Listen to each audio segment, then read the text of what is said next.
Hello, everyone. Thank you very much for being there and being present in this fourth national conference about coaching that is organized by Portuguese coaching group from APG. So we have the honor to invite David Kletterbach to be our keynote speaker.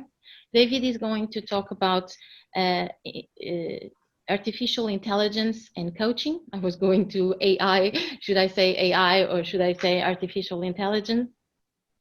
And David soon or later is going to share with us his slides. So David is a very known international speaker. He's a coach, executive coach. He's also known for team coaching. He's an author. He's co-founder of the European Mentoring and Coaching Council. So he has had a prominent position within the international coaching world, and it is with great pleasure that we have invited, and we are very happy that he has accepted this invitation and is here with us today. So David, welcome. Thank you. Ask you now the word, let's put it this way, and the floor is yours. Thank you very much. Thank you. So I'm going to start to share my screen, and here's the first slide. Please do feel free to put things in the chat room if you have questions, and I'd be very happy to be interrupted from time to time, or I'll stop every now and then to ask if there are questions that people have. So where do we start with this? We've said how to make friends with artificial intelligence. And I think that it's a very positive way to be looking at something that is going to affect our lives greatly over the next decade and more. It's impossible to predict exactly how, but we're going to make a try and look at what's the impact going to be the impact on coaching and coaches. So some of the key questions that we have are, we seem to have gone back, start that again. There we are. Some of the key questions that we have: just what is AI and how does it work? What can it actually do and what can't it do? Who among our coaches is under threat? Who's going to suddenly find that they've said, sorry, we don't need you, we've got an artificial intelligence to do your job? When we partner with them, what will it look like? And how will that change the nature of supervision too? Those of you who have supervision. And so what can you and supervisors, what can the whole world of coaching do to prepare for what's coming very fast down the track? And if you're a buyer of coaching, what does that mean for you? How do you actually, should you now be looking to say, well, we don't need any more coaches, we're going to use artificial intelligences? The simple answer is, of course, no, that's not the case. In fact, what AI is likely to do is open up more opportunities for coaches, but it means that coaches have got to change the way that they coach. And so, just a philosophical point, everything that seems new that we discussed today is going to seem obvious in 5 years' time. That's the reality of the world in which we live. So let's start with talking about what AI is. So artificial intelligence, sometimes it's called enhanced intelligence. Whatever we call it, it's basically a machine or a bunch of algorithms that work together simply to create information and insights and data that was not available to us as human beings. If we also look at what's in the market, people get confused between coach bots and artificial intelligence.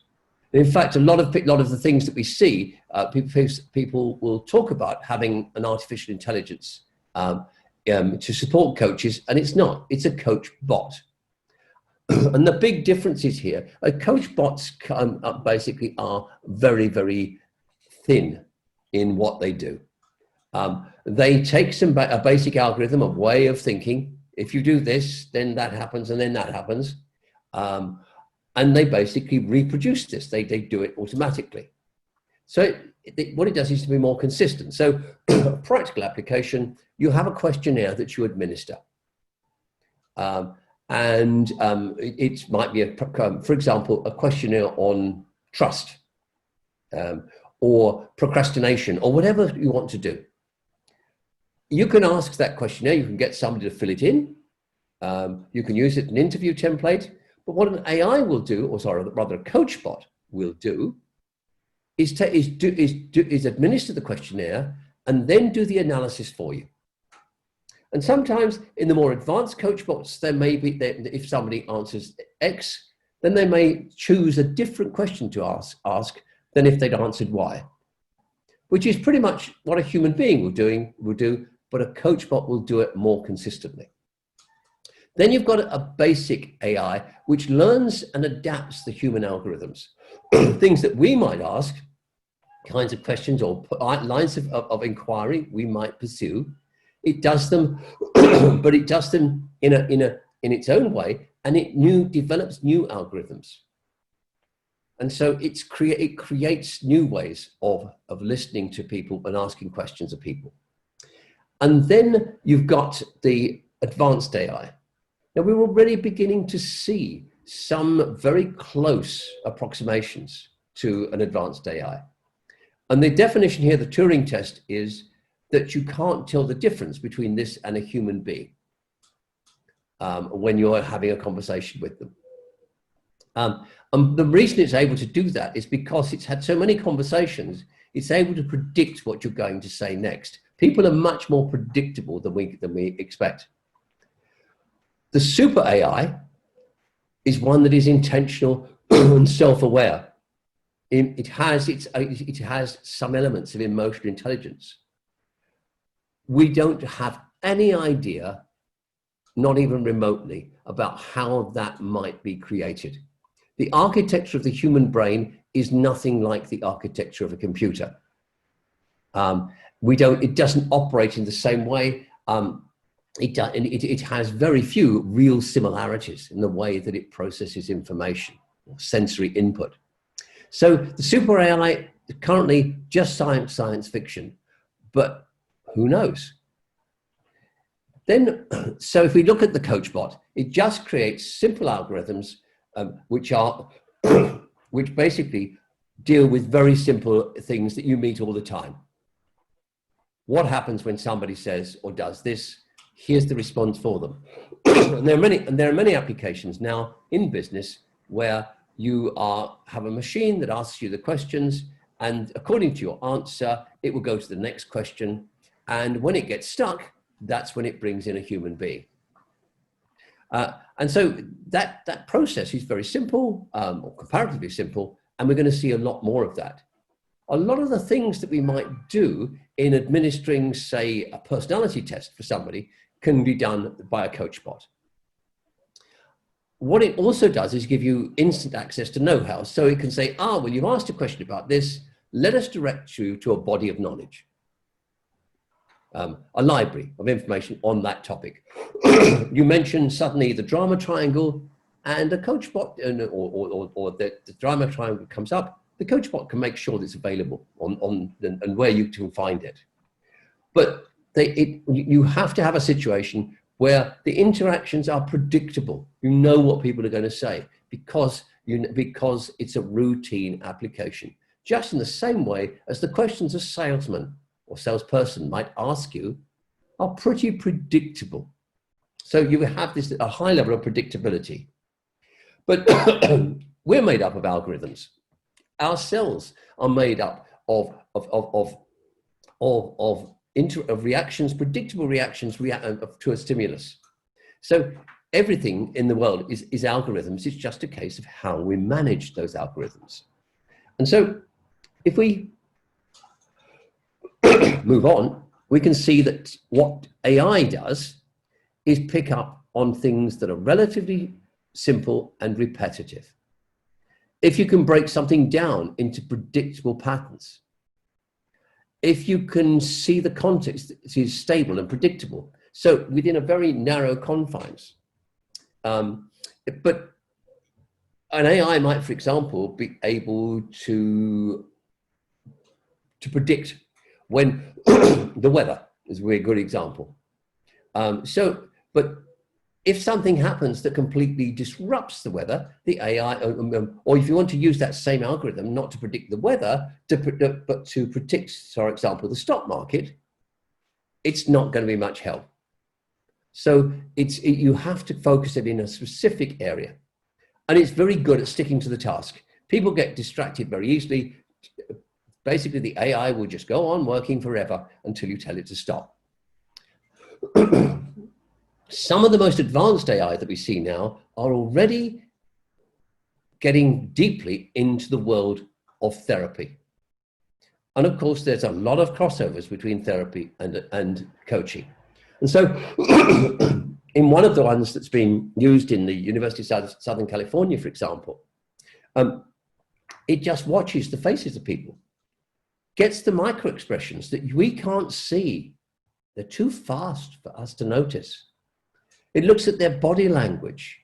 And while all that's going on, it's analyzing for patterns so that it can actually identify the emotions that people are feeling. I'm working with an organization at the moment, which is simply taking voice recordings and looking at what's actually happening, predicting the emotions of people or analyzing the emotions of people in the room as they interact, simply from their vocal tone. And the way that they interact with each other, whether they cut across each other or not, for example. So the simple rules that they're able to apply here are able to be far more accurate in predicting what's going on than we can.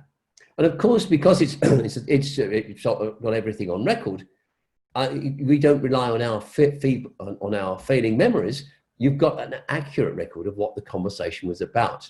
So all the stuff that we have as coaches, parallel processing, all our own stuff, the AI isn't subject to any of that. And perhaps most interestingly, for the therapy, or for the therapist, the research that has been done indicates that marginally, people feel less judged by the computer than they do by a human therapist. And that's a big step away from our sense of security around this. So we're seeing big advances in this. We will see a lot more as they become more effective. I think this is just the biggest challenge of all. A Japanese robotics company is going to have a robot that can tidy up children's bedrooms just by identifying the items and moving them to where they belong in a room. Obviously, it has to learn to do that. But the fact that an AI, that AI will almost certainly be able to do this, it's well within the capability of current technology, gives you an indication of how fast things are moving. So what we can see that AI is really good at putting together lots of data that might not appear linked for us. But once it's put that data together and we can see the patterns, then humans can use it to generate creative solutions. AI is also much better than humans, and particularly humans in the West, at looking at the whole picture. When we look at anything, or when we listen, our bodies or our brain automatically tunes out most of the sensory input that we have. So we concentrate on the things that we have been trained to notice. The computer doesn't suffer from that limitation. It has the bandwidth, the ability to see everything, and then it decides what's important, compared to how we do it when we decide what's important before we actually decide what we're going to notice. So big difference in the way that it operates, and this can be highly augmentative for our work. So pattern recognition, it used to be a strength of humans. Now it's a strength of AI too.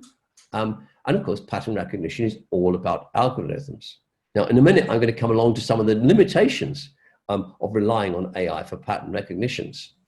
So what AI can't do is help you with tasks that have a deep understanding of changing contexts. So the interactions in a group, for example, it's very difficult to predict those. anything that has a conflict of values. Computers don't do values. Where you've got to take things from one context to a completely different context, or even sometimes a very marginally different context. And of course, there are some downsides to it. You've probably seen the reports that if you are black, you are more likely to be run over by a self-driven car than if you are white. And that's because the programmers who designed all this did this based upon, or trained the computer learned on thousands and tens of thousands of mainly white faces.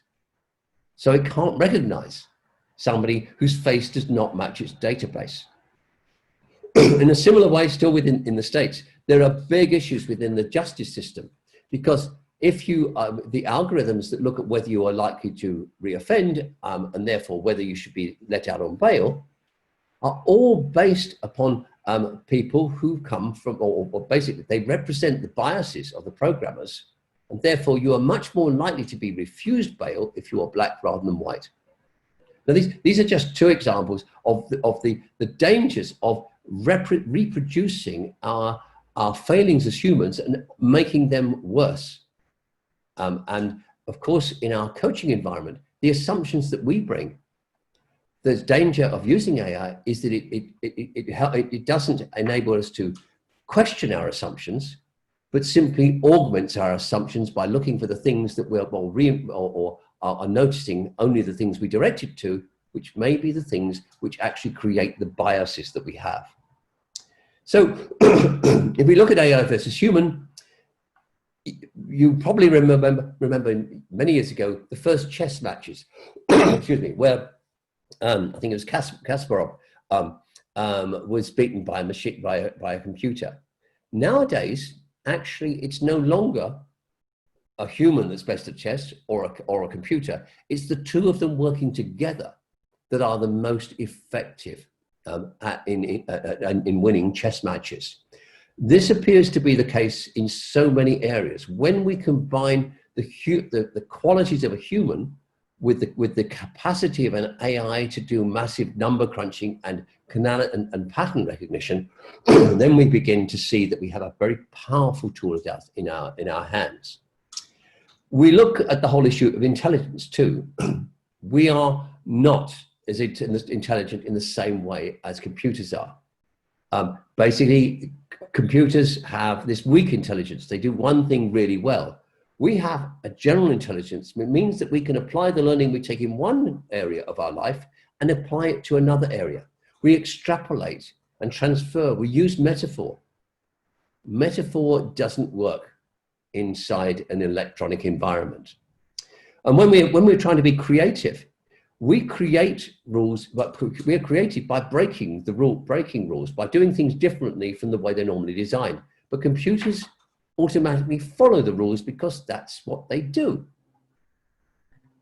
So what McKinsey's studies have looked at and found is that while AI learns well from observing and eventually becomes better at predicting than humans do, for example, in medicine, looking at X-rays or CT scans, once you allow the fact that they are better at finding those patterns, then the human can actually be much more effective, because although we are not as good as prediction, we are better at judgment, because judgment requires values. And so it's this ability to use our judgment that really makes us valuable, and therefore this creates the partnership. And we, of course, have emotions too. Computers are very good at recognizing emotions, for example, from facial the movements of facial muscles. They're better at deducing emotions from the analysis of written or spoken words. They can actually project empathy, but they can't actually feel empathy or compassion. And computers can't imagine. They can innovate, but they have no capacity to have flights of imagination that take them totally into places nobody had thought of. So again, there are some real value in recognizing the limitations of both us and the AI. And only humans can create meaning. And what else do we do as coaches but help other people discover the meaning in their lives, the meaning in their purpose? We help them discover and create meaning for themselves. So the big question, who's at risk in our world of coaching? Well, if you are basically doing skills and basic performance coaching, stuff that the AI and even in many cases coach bots can do equally well and better, then you have a potential problem. We talk about the grow model level. The grow model is great if you are solving these very simple skills-based issues.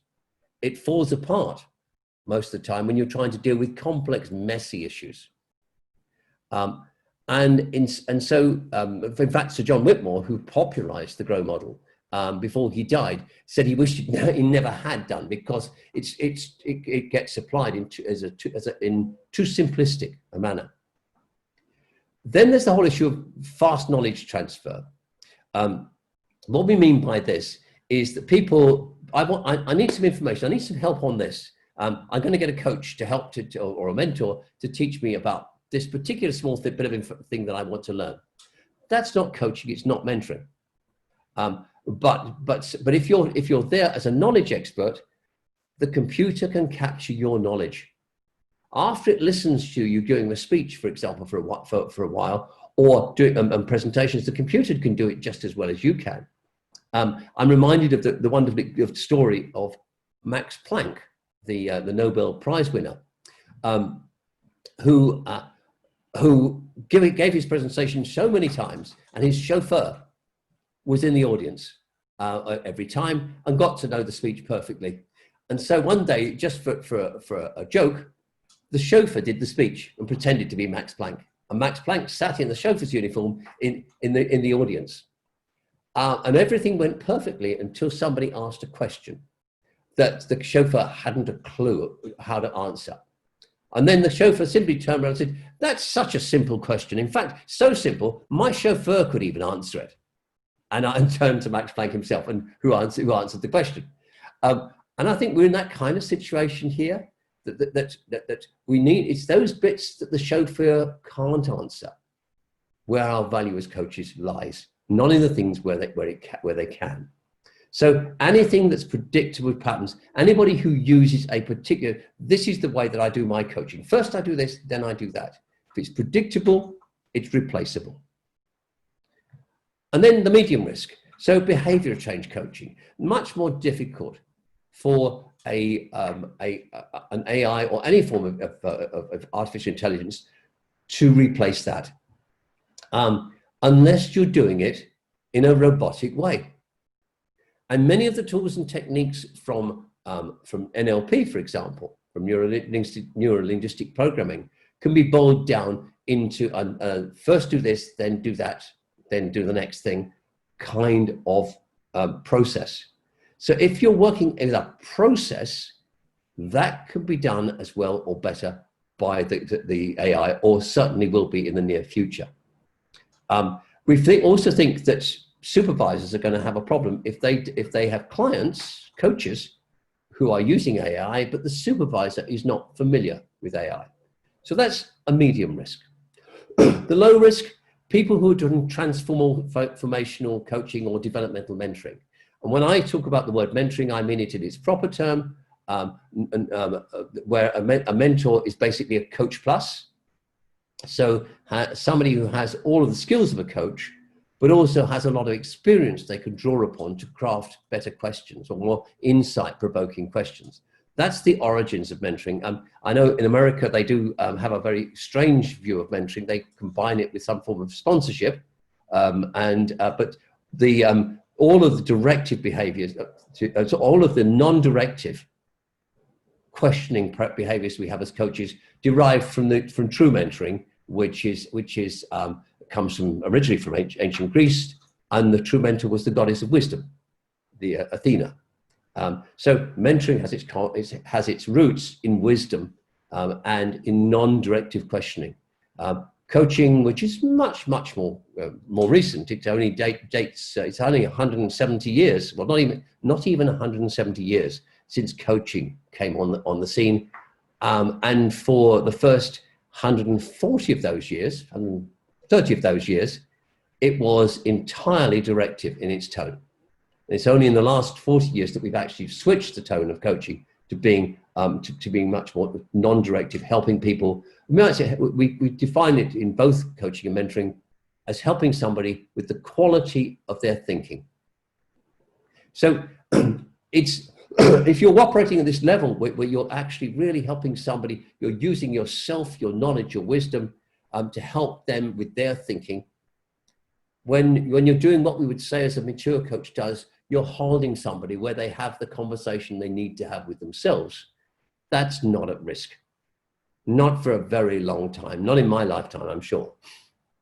Any kind of coaching that requires higher levels of judgment and lots of personal experience, bringing yourself into the room, bringing your wisdom into the room, is at low risk.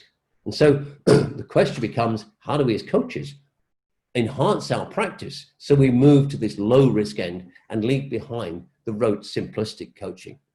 It's about maturing the profession.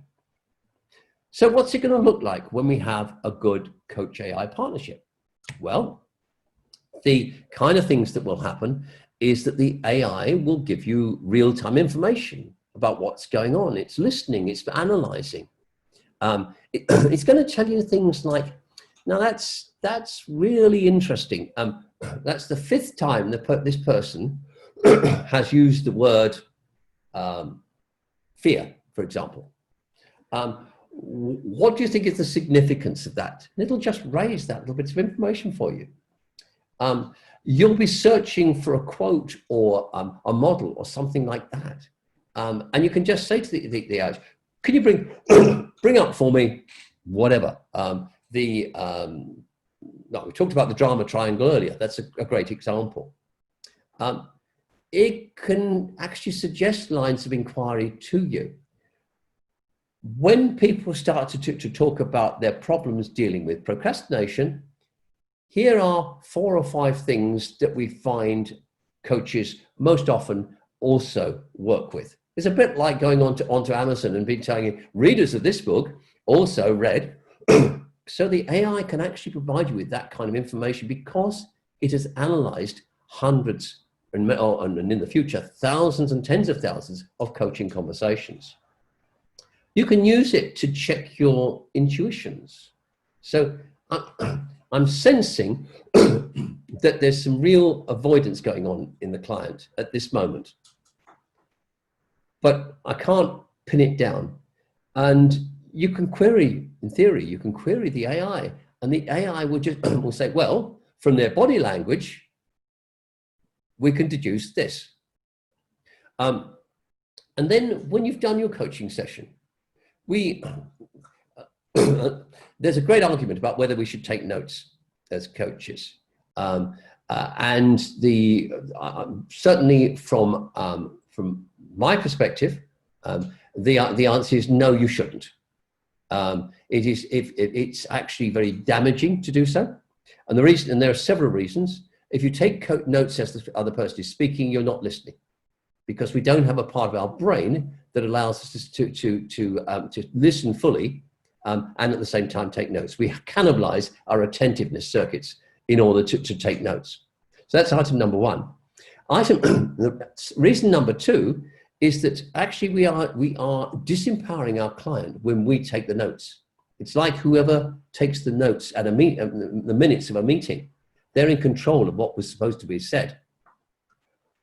What we recommend is, as good practice, is that coaches should always just take the odd word here and there as a reminder, but then pause from time to time and say to the client, what would you like to capture and write down from what we've just been saying?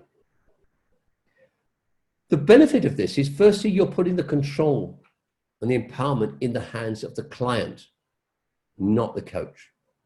And the second thing is that most of the time, what the client feels was most important was not necessarily what you thought was most important. And therefore, what you do, that allows you, you can bring your own thoughts in later.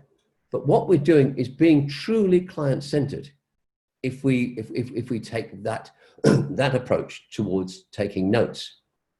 So when you want to review and reflect upon and learn from the coaching conversation that you've had, you've got a record there, and you can use your AI to structure your thinking and your reviewing of your coaching session. So it's a learning process for you, and it's a learning process for your AI. And as you and your AI get to learn about each other, you can become increasingly supportive of each other, or at least that's the theory. So the things you might do to make the partnership work. Think about what you're not noticing. All of those things, how the computer could notice, and how you're reacting to the client. Very often, our own physical emotions and reactions to client we're not aware of, because when we're concentrating on the client, particularly, we are looking at them. We're not looking towards ourselves. But the computer can say, interesting that the reaction that you had, momentarily, when the client said that. And this is, of course, if anybody's done any work with Gestalt, is valuable material, valuable information. And then you can look at the patterns, the linguistic patterns that are coming, the repeated words and phrases, the narrative that's happening. Is this same story being repeated? Because an AI will in future be able to identify the stages in a story.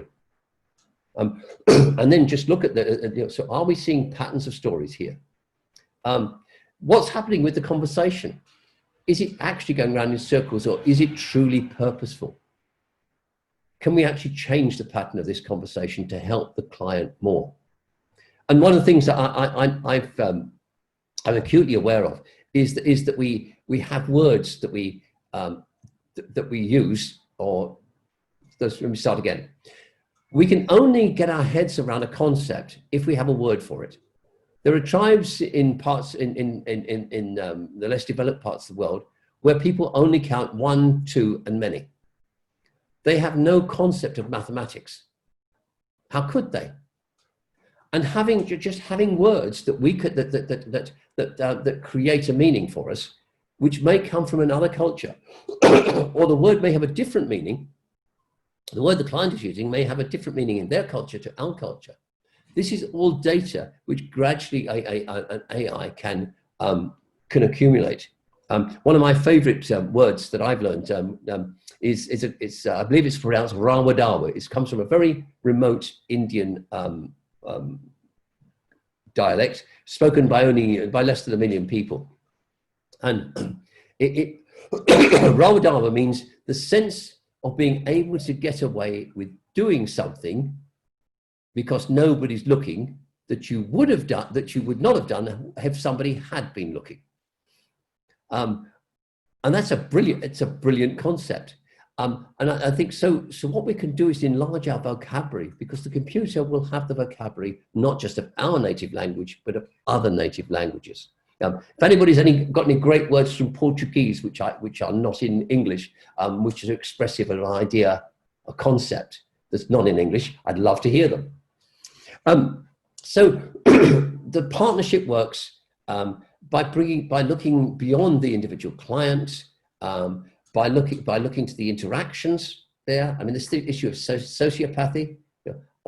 You may, if you've never had the experience of working with a sociopathic client, you could be easily seduced by them into their way of looking at the world. But some of the language they will use, an AI should be able to detect that. AI also be able to look at people in similar situations. Somebody who's afraid of losing their job, for example.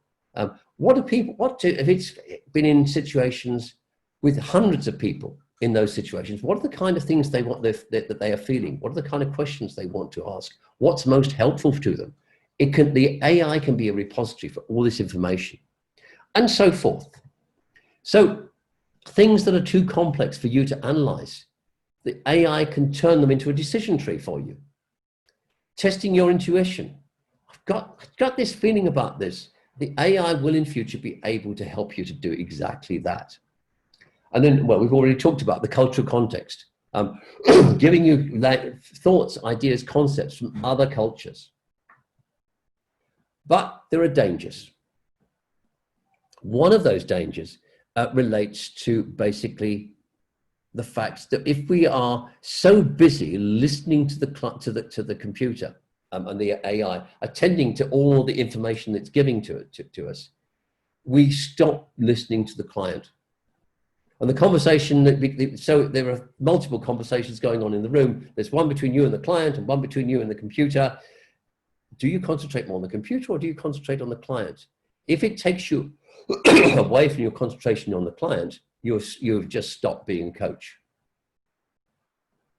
And then there's the data itself, just being overwhelmed with stuff. How do you learn to just take out what is really important? Or more precisely, how do you educate your AI to just give you what you need to know? If you think of the AI as a really brilliant personal assistant, what would they do? And gradually, the AI, if it learns what we pay attention to, what we want it to bring forward to us, can be trained to do that. Now, again, it's going to take us a long time to do this, but having the mental abilities ourselves, beginning to acquire those skills ourselves of working in a flood of data and still remaining focused on our client. That, I think, is a skill that we're going to have to do. Will be very difficult to develop, but one that we need to develop.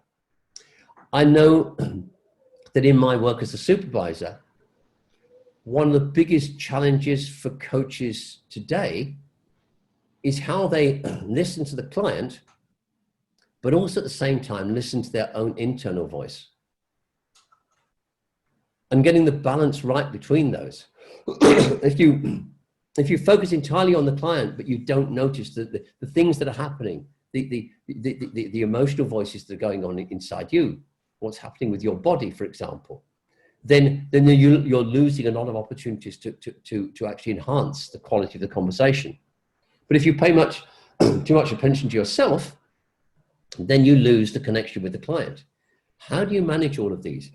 And especially when you've got the AI coming in to be a third party in this conversation. What tends to happen when coaches feel that they are not quite in control, they focus down on process. They work their way through their GROW model or whatever model they want to use. Right, let's establish the goal, even though that's probably not what the client needs right now. Because you have the comfort of knowing I do this, then I do that. It's a it's a prop for you, a crutch. We have, but it's, when we're really truly coaching, we remove all those crutches. We allow the conversation to happen. We are fully present. How do we actually make that happen? And then the confidentiality issue. We're gathering an enormous amount of data about our client.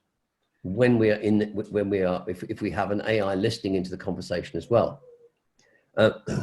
And if you imagine a world where you're going to supervision and you're taking your AI there, and this client and the supervisor has their AI as well to support them in doing their supervision with you, you can see all this data swirling around.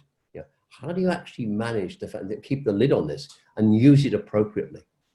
We don't have answers to this. We don't even have a working party looking at the dangers on this, as far as I know, in any of the professional bodies. But there are some real issues that need to be addressed. David, I have a question. Can you hear me? I haven't. In fact, I've got to the end. I'm going to say your thoughts and questions. So here we go.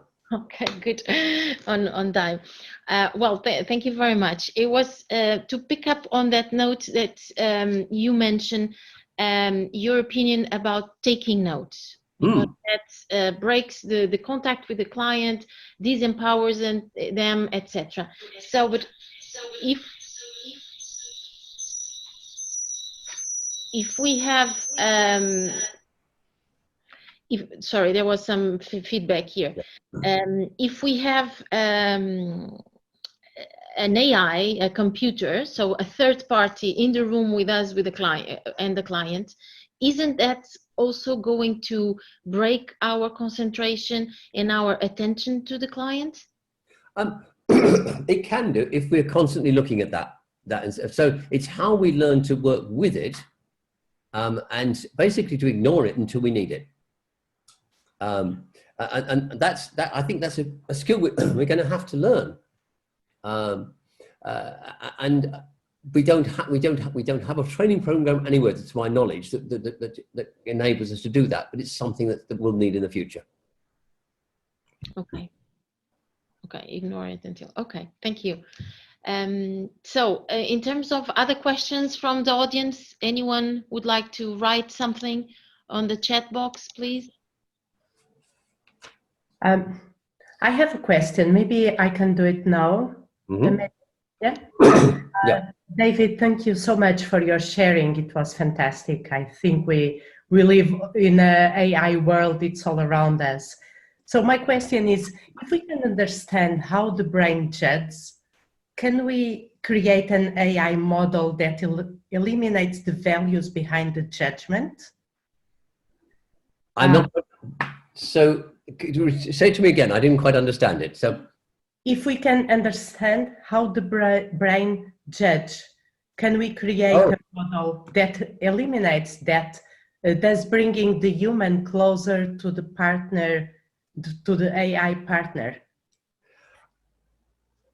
in theory, if we knew how the brain really knew how the brain works, and the way that we make judgments is highly instinctive, and then most of it takes place not in the cognitive brain, but in the limbic brain. So it's similar to the way that we react to a stimulus from outside. So if I stand behind you and I drop a metal tray, and it makes a loud noise, and you jump, you've started to jump. Your limbic brain has gone into action. You are actually starting, the muscles are moving to jump before you actually register the fact that you've heard it. So there's no way that we can actually access those instinctive responses that lead towards judgment. We can't predict, we struggle to understand instinct as well. So instinct and judgment are closely intertwined.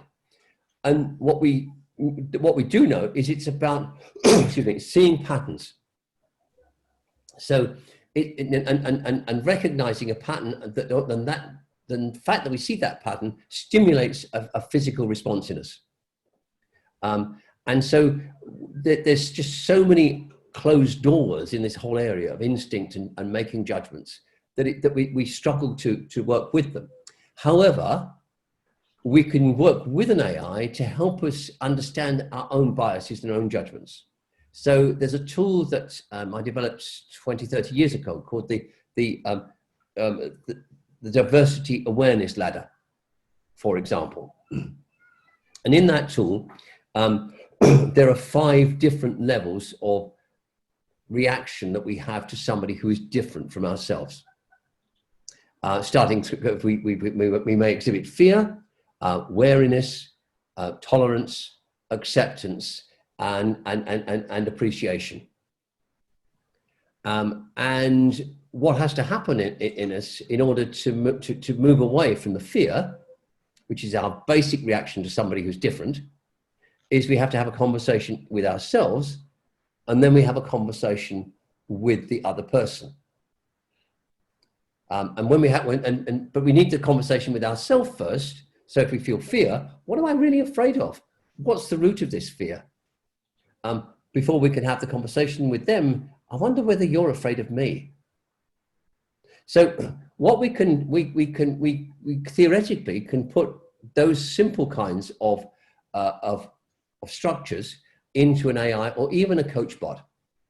So you could actually help somebody work through how they instinctively react to somebody who's different to themselves, but with sets of questions that actually help them think about it, and then to lead them through conversations at the level that they're at that will help them prepare for a conversation with somebody who's different.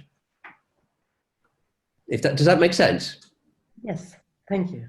The other thing I think is worth saying about the way that the brain actually has thoughts. I mean, what is a thought?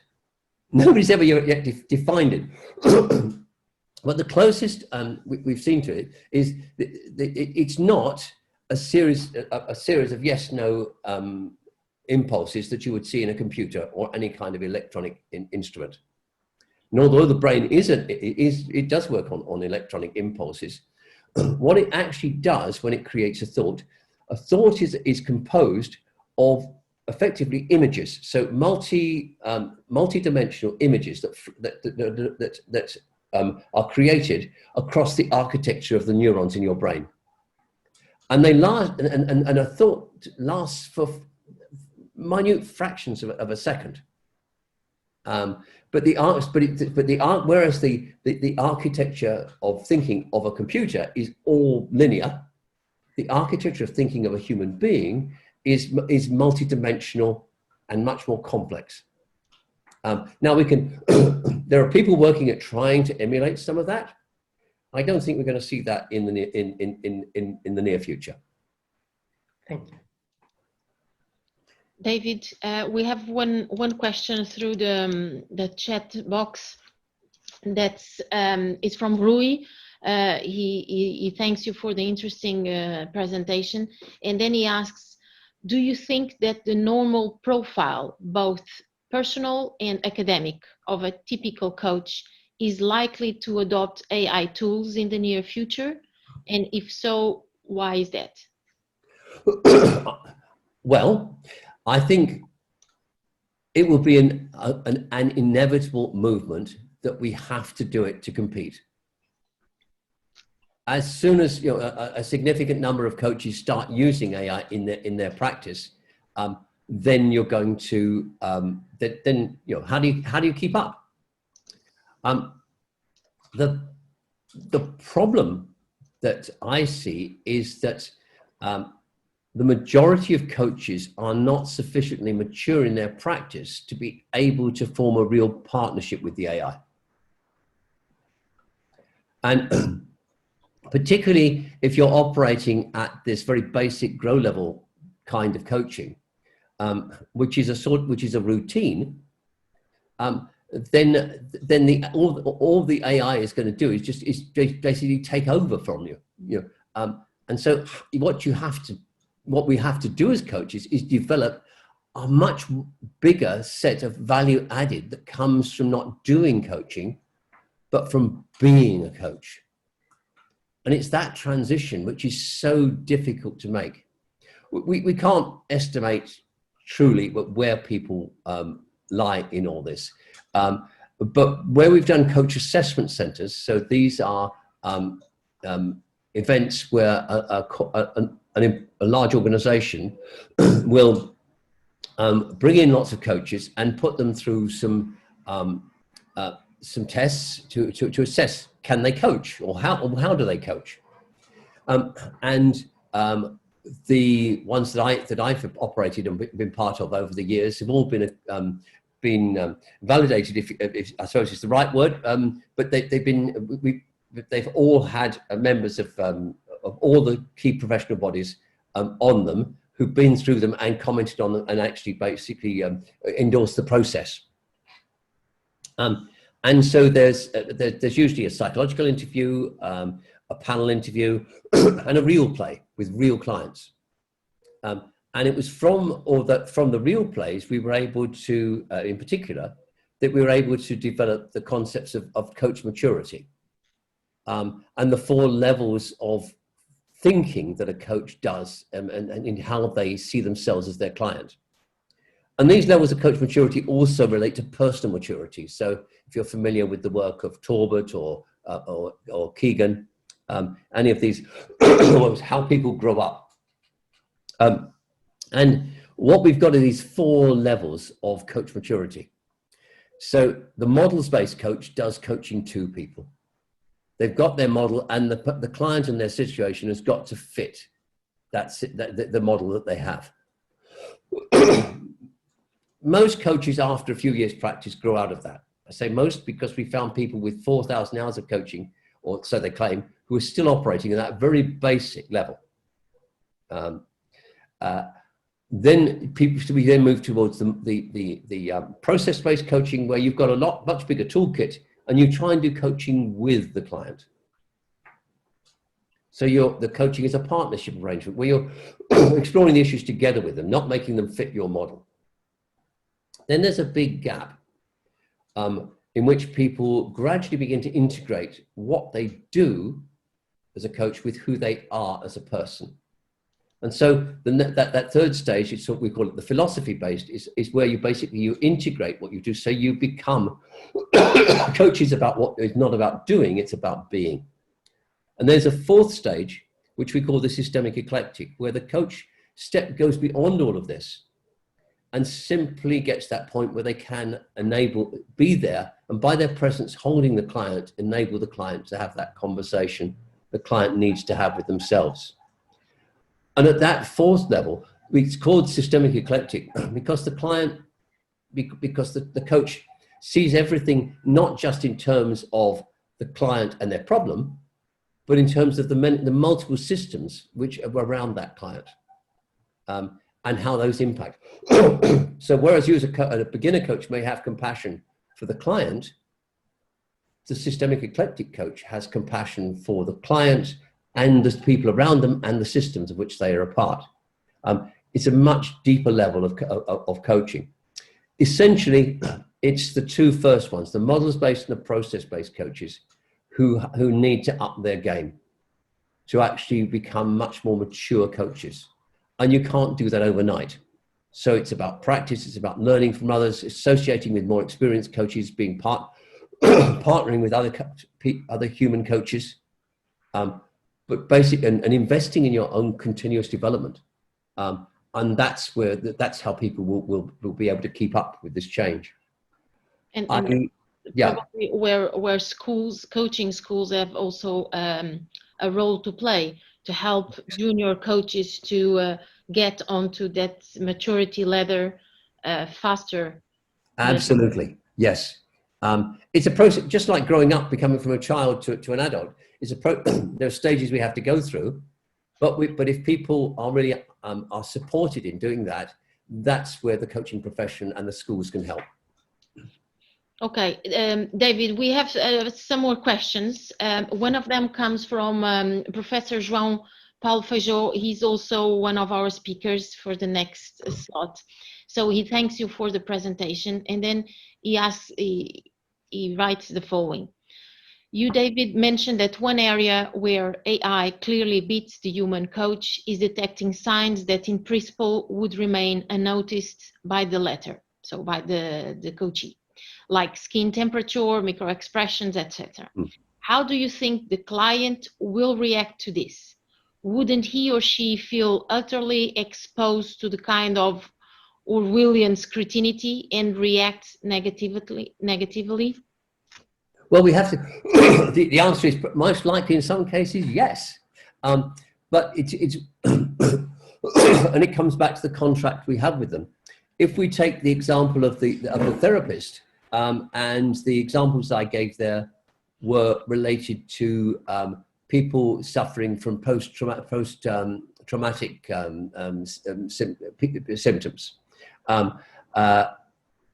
Though if somebody really wants to change, they will welcome the input that they get from almost any source.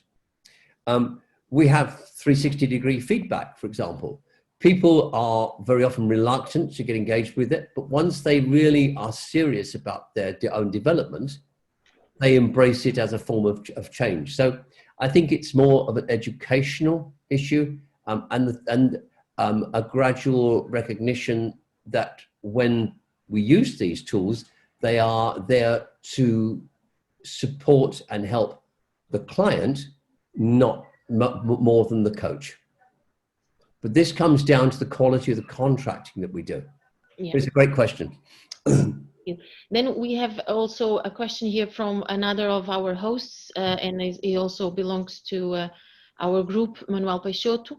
And he asks your opinion about the digital coaching platforms and AI in the future for the coaching professionals, and also all this online coaching that we are now having. So I'm assuming that you, do you mean here? So this, start again. So I'm assuming this is basically the CoachBots online. So you've got a problem. You go in and you ask your question, and you get coached through by an algorithm. No, well, the way I see this question is right now, through the pandemic and even before, a lot of coaching companies have created their own coaching platforms where the client gets in from, I don't know, Bangladesh, and the other one, the coach is in, virtual, for instance. And how do you put everything together now in these platforms together with the AI? Okay, so there's nothing new in terms of virtual coaching. I would say that now the majority of coaching that takes place and the majority of supervision that takes place is done virtually. And certainly, and I think that was the case before COVID. It's now definitely the case that it's done virtually. If we want to introduce AI into that scenario, we're going to have to find different ways of using that, and it becomes easier to make it collaborative between the coach and the client, in the sense that by making the information from the AI transparent to both of them. And this also helps with the question before about making the client feel nervous about all that information. So it's giving the client, you have mutual control over that data. And so you can go online and you can do a questionnaire together, for example. You can also use some wonderful tools. I don't know if people have come across ProReal. That's spelled PRO-Real, REAL. It's a virtual world. And basically your client and you meet in the virtual world. And in that virtual world, you're able to use lots of metaphors to represent the other people in the client's situation, or the issue they want to bring, including the little nagging voice on your shoulder. You can actually draw that. It can be there as a big red angry person, or whatever, however you want to represent it. But so tools like this are going to come more and more into fashion, and they're extremely valuable because they enable you to take it outside of the simple presented issue and explore that issue in much greater depth from multiple perspectives. Okay. Well, thank you very much. I'm just conscious of time. There is one last question that's maybe a little bit more broader.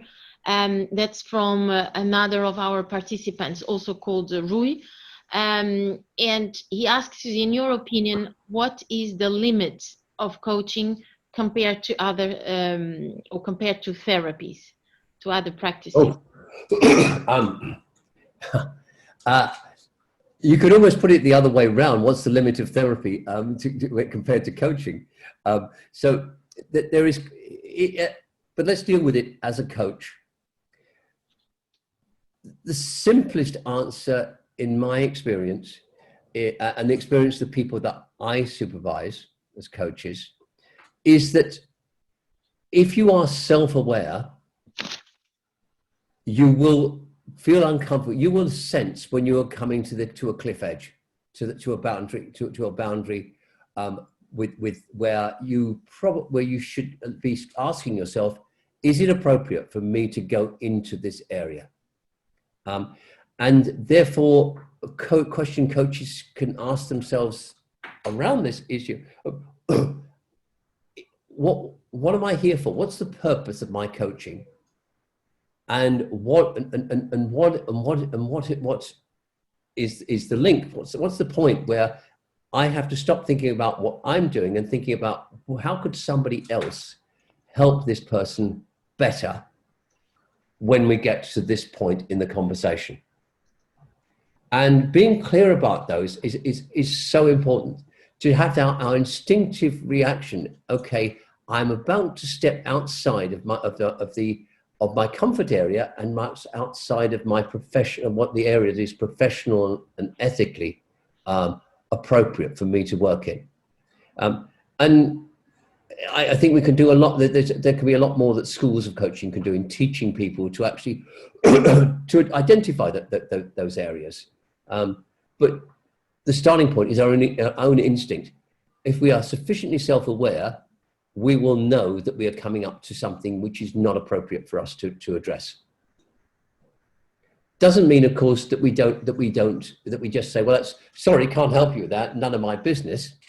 It is important that and ethically appropriate for us to say, okay, that's outside of the contract that we have and outside of my area of competence to deal with.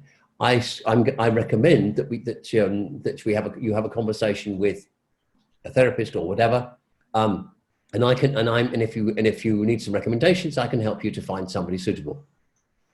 And maybe here the AI would help us of seeing all the patterns and the micro expressions and the patterns of words said by the client could also precisely, yes, recommend, etc. Yeah, when somebody exhibits enormous fear, for example, and this is a real example, when you suddenly realize that client, they've gone rigid, you can see great fear in that person. What is going on for that person? And then if you explore it a little way and you realize that fear is something that's really deep rooted, that comes from some significant childhood traumas, it's fine. You've got to that point. You've identified that there's that issue. This is the point where you say, this is not appropriate for me as a coach to delve deeper into it. I can sympathize, I can help, I can enable you to think about how some tactics for overcoming fear in general, but on this specific issue, this requires a different kind of expertise than mine. Thank you. Thank you, David, very much for your presence here, for sharing your knowledge and your experience. I'm sure, and I can see from the chat, many people thanking you and appreciating your time here. So it's time now to start the next group, the next slot within our conference. What I'm going to ask you, David, is if you can reduce or stop sharing your screen, and you are welcome to stay, even though we are going to switch to Portuguese. Yeah, I think that probably is a good time for me. Let me leave you with one further thought.